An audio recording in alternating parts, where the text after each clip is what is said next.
Est-ce que je vous ai déjà parlé de mon site préféré qui s'appelle myheritage.com? Je ne crois pas vous en avoir déjà parlé. Il s'agit d'un site incroyable qui m'a permis de faire une découverte très sombre sur mes origines familiales, mais ça je vous en reparlerai après vous avoir vanté les mérites de myheritage.com. En gros, pour faire très simple, ceci est un partenariat, j'ai oublié de le préciser, myheritage.com c'est le meilleur site pour reconstituer votre arbre généalogique et identifier vos ancêtres. Alors c'est super simple, vous rentrez quelques noms de vous et de vos proches et ensuite votre arbre généalogique va se constituer petit à petit. Vous pouvez voir par exemple là mon petit arbre généalogique que j'ai commencé à faire, c'est très simple, donc là j'ai mis Drent, mon frère, le freestyler, il y a aussi Camille, ma conjointe, qui est aussi ma sœur, ça je m'en suis rendu compte grâce à myheritage.com, mais je lui en ai pas encore parlé, donc s'il vous plaît, soyez très discret en commentaire. C'est très simple, c'est très ludique, et en gros, à chaque fois que vous mettez le nom de quelqu'un, il va potentiellement vous proposer des gens dans sa base de données, et ainsi, si c'est la bonne personne, vous allez pouvoir voir votre arbre généalogique grossir encore plus rapidement. Encore mieux, le site est mis à jour en permanence et fait des liens, en fait, entre les différents utilisateurs, c'est-à-dire que si j'ai un membre de ma famille éloigné qui s'inscrit et que le match se fait, ça va automatiquement compléter avec sa partie mon arbre généalogique. L'idée c'est d'avoir un arbre généalogique beaucoup plus gros que celui du voisin. Les femmes adorent les hommes qui ont des très gros arbres généalogiques. Ma fonctionnalité préférée sur myheritage.com c'est celle qui permet de coloriser les vieilles photos. J'upload par exemple cette photo de mon ancêtre Geoffrey Beru, qui était un grand général côté confédéré pendant la guerre de sécession, et voilà, comme par magie, la voilà colorisée, et ça rend franchement super bien.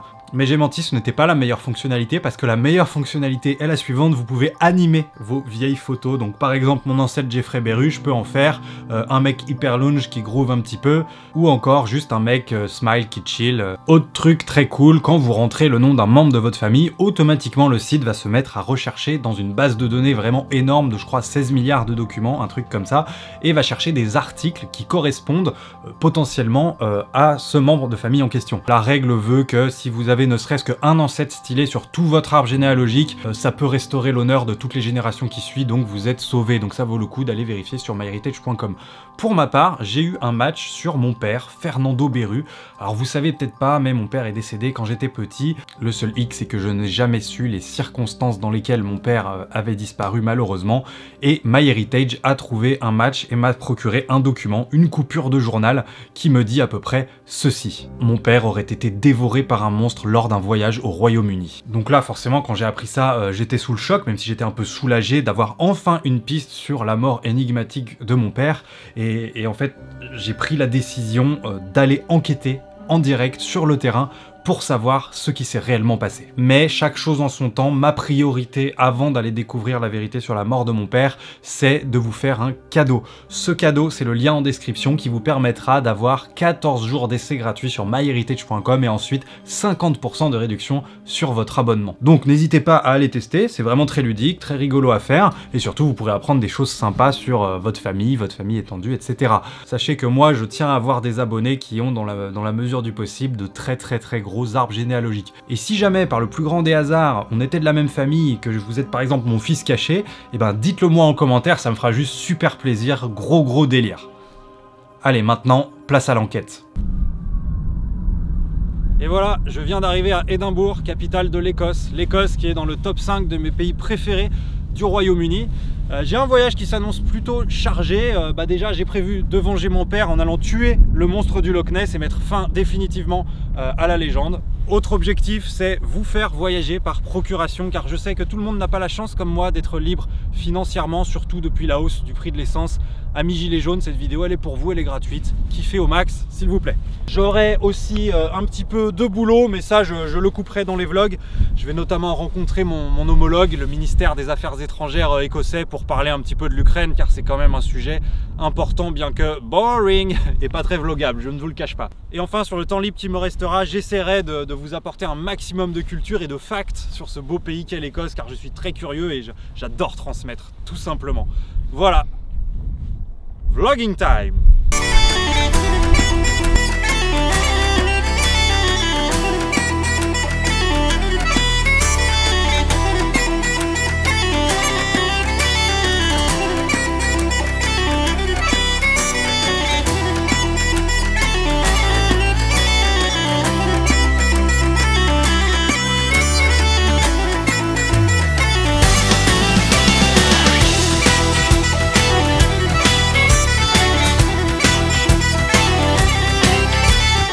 c'était une vidéo.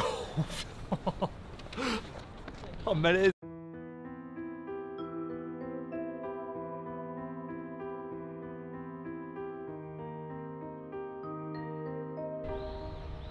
Wow! Je suis, pardon pour le manque de respect, je suis dans le cimetière culte de Édimbourg. C'est ici que J.K. Rowling a eu une illumination qui va inspirer absolument toute sa carrière.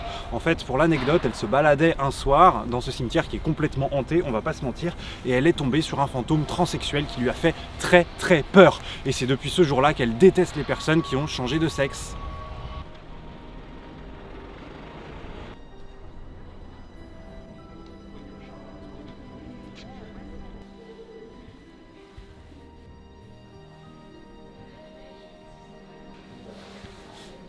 In the antechamber.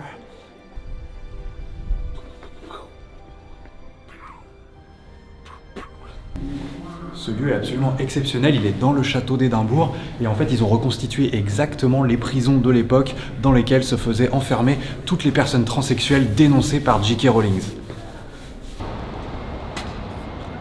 Non, monsieur Macron, je ne reviendrai jamais, vous m'entendez, jamais. Au revoir, monsieur Macron, inutile d'insister.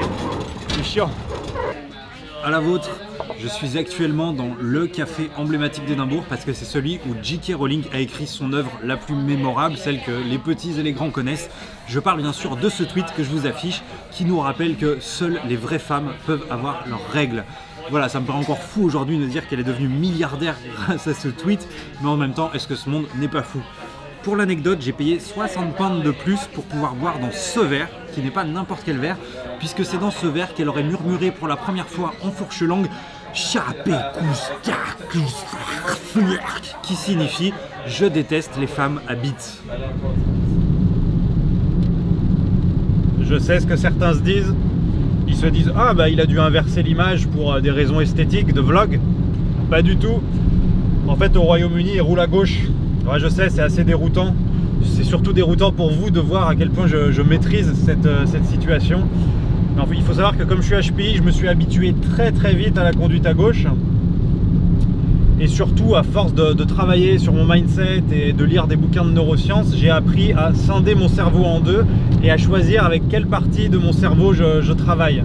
Je peux même, comme les dauphins, choisir de dormir avec une moitié de mon cerveau et conduire avec l'autre. Je sais, c'est assez fascinant. Le tout, c'est de ne pas confondre en fait, parce que si je conduis avec la partie qui dort, bon, forcément je vais finir dans le fossé. Ou dans un loch. Un loch. Le Loch Ness. Nouvelle journée, nouveau cimetière, c'est ici qu'a été enterré le chanteur Billy Crawford, mort de vieillesse en 2021. He, jagged me, wanged me, good to me. He, jagged me, wanged me, good to me.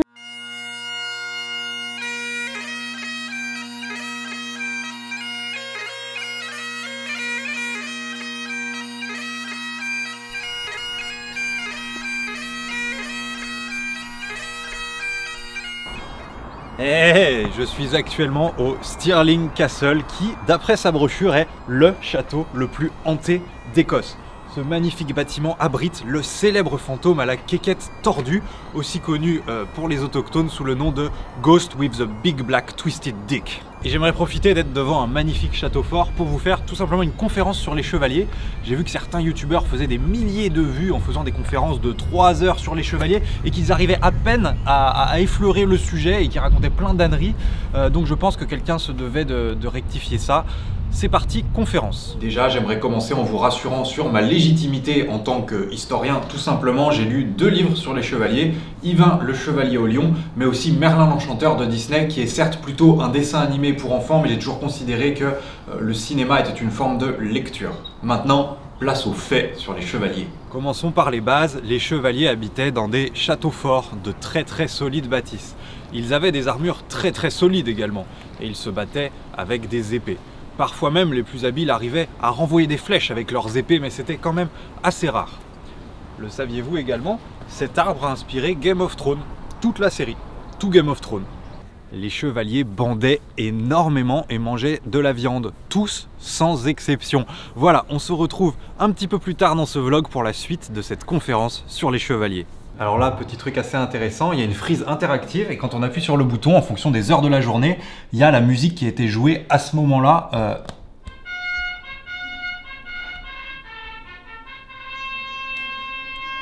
Donc ça, par exemple, c'était pour quand le roi arrive.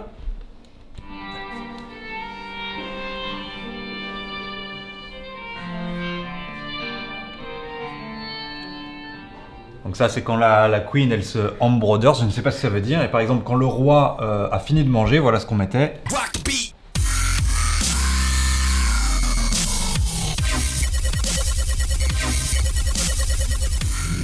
Tu vas vraiment essayer de tuer Nessie? Bien sûr. Non seulement je vais essayer, mais je vais réussir. Il a tué mon père quand même. Yel. Quoi, Yel? Bah, on sait pas si c'est un mâle ou une femelle. T'as raison. Yel a tué mon père. Et tu lui diras quoi quand tu la verras avant de la tuer? Voilà ce que je vais lui dire. Buenos días, Nessie. Je m'appelle Clément Beru. Tu as tué mon père. Prépare-toi à mourir. Puis après, je vais lui sauter dessus et le mordre ou le griffer jusqu'à ce qu'il meure. Je sais pas encore trop, je pense que je vais laisser mon côté obscur prendre le dessus et puis j'improviserai. J'exclus pas de parler en japonais aussi à un moment pour donner un petit côté manga au combat. Mais ça, je verrai. Je suis en mode full impro parce que je sais que la rage va m'inspirer.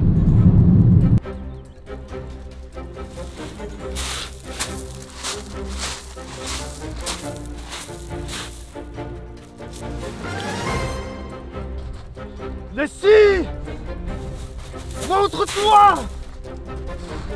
Montre-toi!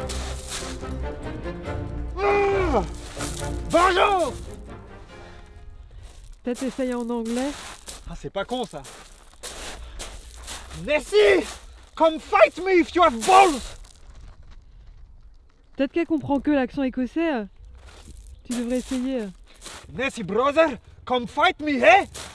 Come fight me, hey, Nessie! Ça marche pas. J'ai une idée, peut-être que tu devrais... En fait, le mec de l'hôtel m'a dit que Nessie ne mangeait que des crottes. Peut-être que tu devrais crotter dans le lac, dans le loch. Alors? Oui, bah 2 secondes. Je crois que j'y arrive pas quand t'es trop près. Tu veux que je parte? Ouais, si tu pouvais te tourner juste. Ouais, mais je mets un trépied, j'ai pas de trépied en fait. Non, mais on n'est pas obligé de filmer ça. Ah, d'accord. Oh, quel intérêt alors? Bon bah. Je crois qu'il a peur, hein. Tu m'aurais dit si t'avais vu quelque chose. Ah, bien sûr. Ouais. Tant pis. Je crois que je pourrais pas venger mon père ce coup-ci. Tu ne perds rien pour attendre, Nessie. J'ai fait 16 ricochets là. Dommage que t'aies pas filmé.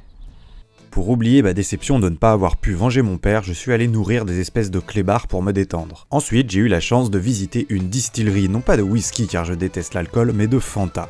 Voilà comment est fabriquée la boisson culte des Xeniols. D'abord, ils font bouillir le colorant dans du sucre. À ce stade, le colorant n'est pas encore tout à fait orange. Ensuite, ils laissent vieillir le sucre dans des grands tonneaux géants pendant 5 à 6 ans. Ensuite, ils mélangent le colorant et le sucre avec de l'eau, ils foutent tout ça dans un tonneau et ils laissent vieillir encore quelques années. Évidemment, les tonneaux sont roulés dans du sucre à la main par des alcooliques. 3 ans après, on rajoute encore un peu de sucre et seulement à ce moment-là, un employé de Fanta vient péter dans le tonneau pour faire le gaz. Et voilà, la boisson est prête. Je profite d'être devant le château le plus hanté d'Écosse pour poursuivre un petit peu ma conférence sur les chevaliers qui vivaient donc dans des châteaux forts. Mais savez-vous comment on dit château fort en belge? Eh bien, je vous le donne en mille, on dit aussi château fort car la Belgique est un pays francophone. C'est le célèbre chevalier Richard Cœur de Lion qui a donné son nom au fromage, et non pas l'inverse. Les chevaliers avaient systématiquement un écuyer qui leur était attitré, voire plusieurs. Les chevaliers s'entendaient parfois très bien avec leurs écuyers, parfois un petit peu moins bien. Les historiens s'accordent à dire que c'était du cas par cas globalement. Les remparts étaient les meilleurs amis des chevaliers.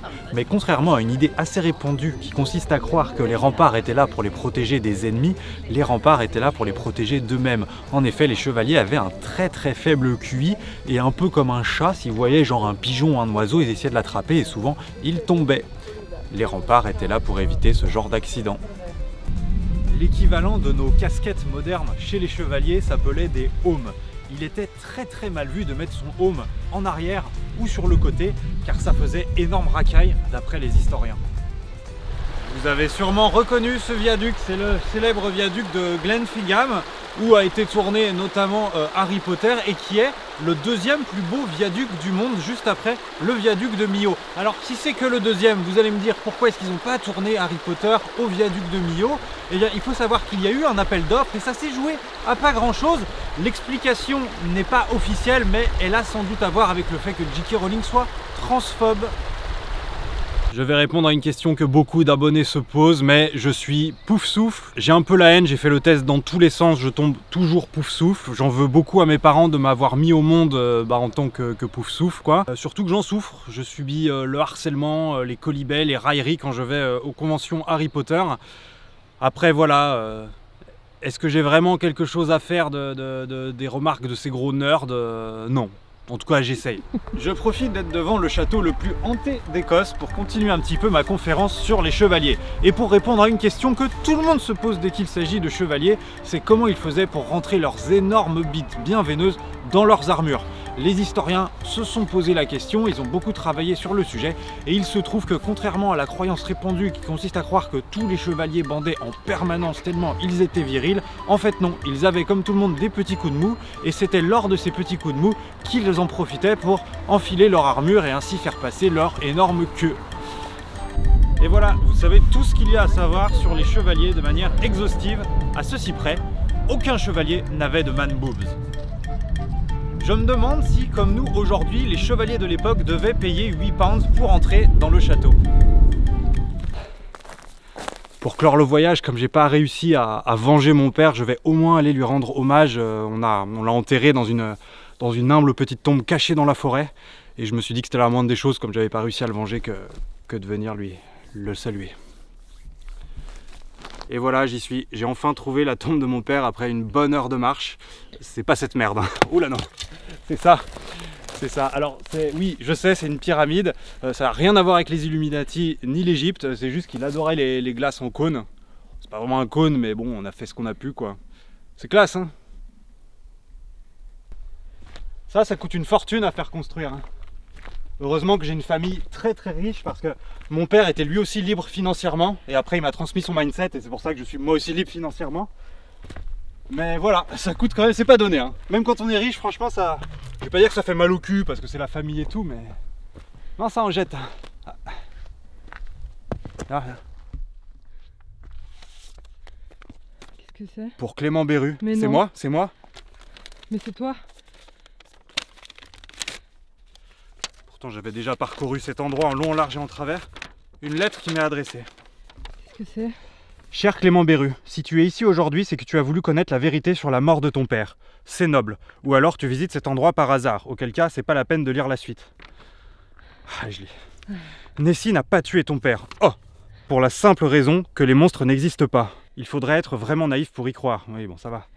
La vérité risque de te choquer. Ne continue surtout pas si tu ne veux pas être choqué. Oh. Réfléchis. On rentre, non? Ouais. Ah, je lis. Ah, ok. Ah, tu es toujours là. La vérité, c'est que ton père était un Highlander. Et oui, c'est juste que c'était le plus nul et qu'il s'est fait décapiter en premier. Il était trésorier de l'association des Highlanders et suite à un problème dans les comptes, il s'est fait couper la tête par un autre membre. Voilà, tu sais la vérité à présent. Bonne continuation. Ça te roule le cul. Ah, ça te roule le cul. On rentre? Ouais. Ça tournait pas? Non, je rigole. Tu vas me tuer, hein. Hey, merci à tous d'avoir suivi ce vlog en Écosse. J'espère que ça vous a plu de voyager par procuration. En tout cas, moi, je me suis éclaté. Voilà, n'hésitez pas à vous abonner, à mettre un pouce ou deux ou un coms. Et si vous voulez avoir un complément, si vous voulez plus d'Écosse, plus de voyages avec Camille et moi, et ben, vous pouvez aller sur la chaîne de Camille tout seul. Et puis, il y aura un petit vlog aussi qui devrait pas tarder, quoi. Ciao, bye bye, à la prochaine. Ok la team, j'avais pas prévu de revloguer, mais là j'étais obligé de le rajouter parce que 1 heure avant d'aller à l'aéroport pour revenir en France, il s'est passé un truc de fou. Dans un café à Édimbourg, j'ai croisé par hasard J.K. Rowling en personne. Alors vous me connaissez, je suis curieux, j'ai pas pu m'empêcher d'aller dans le café et de lui demander ce qu'elle écrivait. Elle m'a dit que c'était une lettre d'excuse qui s'adressait à toutes les personnes trans. En fait, elle regrette de les avoir appelées transsexuelles, elle aurait dû les appeler transgenres, mais malgré tout ça, ça ne change rien au fait qu'elle les déteste. Voilà, tout est bien qui finit bien, j'ai envie de dire.